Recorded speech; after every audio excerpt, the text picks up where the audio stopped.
Again, and welcome to Fox Farm. This is Bill and it's good to be with you again. I want to speak with you today about farming affordably, and we need to talk about how you can store hay and grain if you have animals. You're of course going to be using those products, and we have some hay ready for this evening in buckets that we use. So I'd like to give you some tips on how you can do that. Now, hay can be quite expensive to get into, so we have discovered that square bales, well, we started out with that, have gotten more and more expensive. So we'll take a look at how we did start with that. We still have some left, but you can see there's a lot going on here on the farm as usual. Marigold is up having breakfast, and we have our pallet area over here. This is the outside tent, as we call it. It's a little bit wider. This is 12 by 20, and we've kept a good amount of hay in this building. This will hold, approximately 120 bales maybe. You can see we're getting down on it, so some other things are being stored in here for a yard sale and so forth. And it gets a little droopy after a while, but this is last year's hay, looking good still.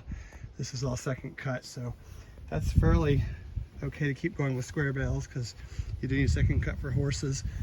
The other tent is behind Marigold here. That's 10 by 20. We have first cut in there, about out of it. So we discovered excuse me, that buying by square bale was getting more and more expensive in this age. So it was getting up to be $7-8 a bale. We had to find a more affordable way to buy in hay.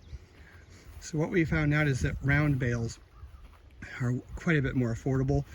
They have about maybe 15 square bales equivalent in them for, I believe we're getting them for under $60. So it's quite a savings for us. And they come in a big roll. As you know, it's hard for a small farmer to move these things around without a tractor.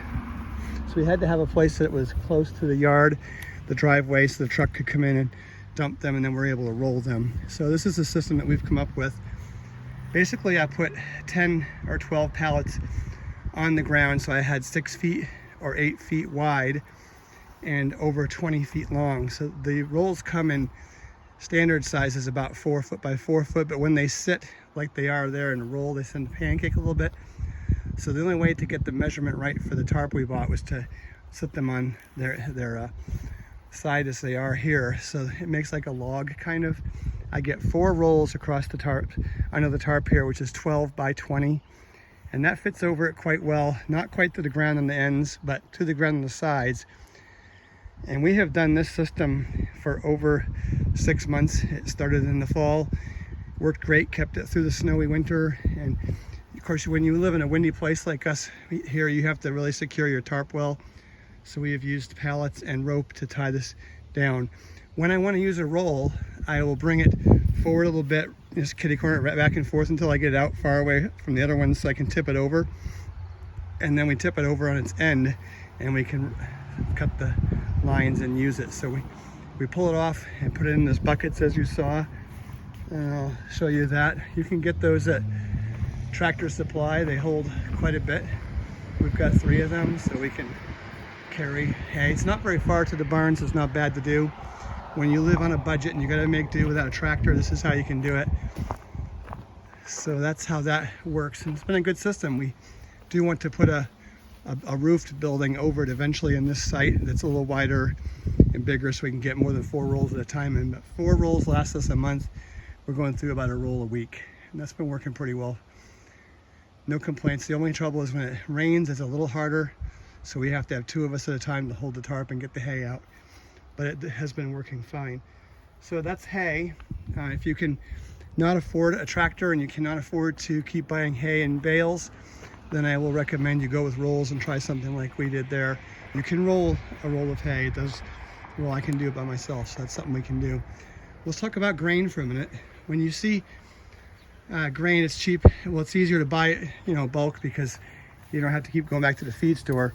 We discovered as we go into the barn here that when you store grain in bags in the barn, there are some pests that want to share it with you. The rodents find it very quickly, and we'll go into the feed room here. So they will gladly open that bag for you and eat the contents. So what we have is a grain room along with our regular freezer room. So we use these chest freezers for grain. This is something the rodents can't get into. So in here we have the sheep grain, and it'll fit 3 or 4 bags at a time in it, so you can get a little bit of a lead on how much you buy. And on this other one we have chicken. So these are just dead freezers you can get at the transfer station or a dump nearby to you, or just see them online. So that works pretty well. Find those anywhere you want to. Also, you can use trash barrels like this. We keep our horse grain and our cow grain in these ones. You can put about 2.5 to 3 bags in each barrel, and that works quite well too.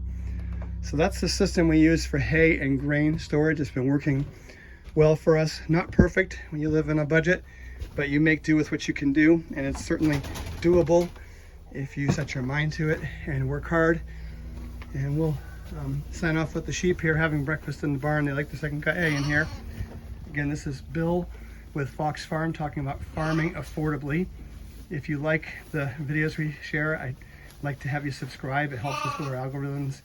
And you stay tuned. We'll have some more videos coming up about farming affordably, building with pallets, and Fox Farm.